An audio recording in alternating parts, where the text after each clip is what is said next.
చేదైన అనుభవాలని మధురమైన అనుభవాలుగా మార్చగలవాణ్ణి నేను. ఎందుకు నా శక్తిని సంశయించావు, సందేహించావు? ఎందుకు తక్కువ అంచనా వేశావు?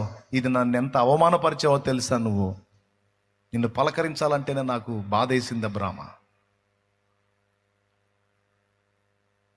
నీవు నా శక్తి విషయంలో, నా బలం విషయంలో ఎంత ఉన్నతమైన ఉద్దేశాలు కలిగి ఉంటావో అంత సంతోషం నాకు. కానీ నా శక్తి విషయంలో నువ్వు ఎన్ని తక్కువ అంచనాలు వేసుకుంటావో అంత గాయపరుస్తావు నన్ను, అంత బాధ పెడతావు నన్ను.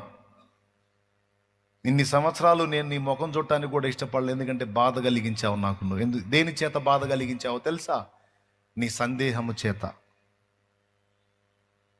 ఇది మనం ఏముందిలే కొంచెం డౌట్ పడ్డాం అనుకుంటాం, కానీ అది చాలా పెద్ద బాధ కలిగించింది దేవుడికి.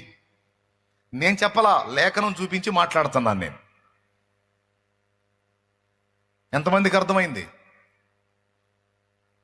ఇక్కడ ఏం జరిగిందో తెలుసా?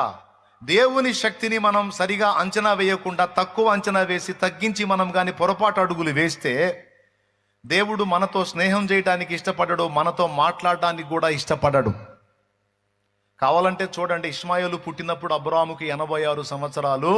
మళ్ళా దేవుడు ప్రత్యక్షమై నేను సర్వశక్తి గల దేవుడిని అబ్రాముకు చెప్పినప్పుడు 99 ఏళ్ల ఈడు గలవాడు. ఈ మధ్యలో ఎన్ని సంవత్సరాలు గడిచింది?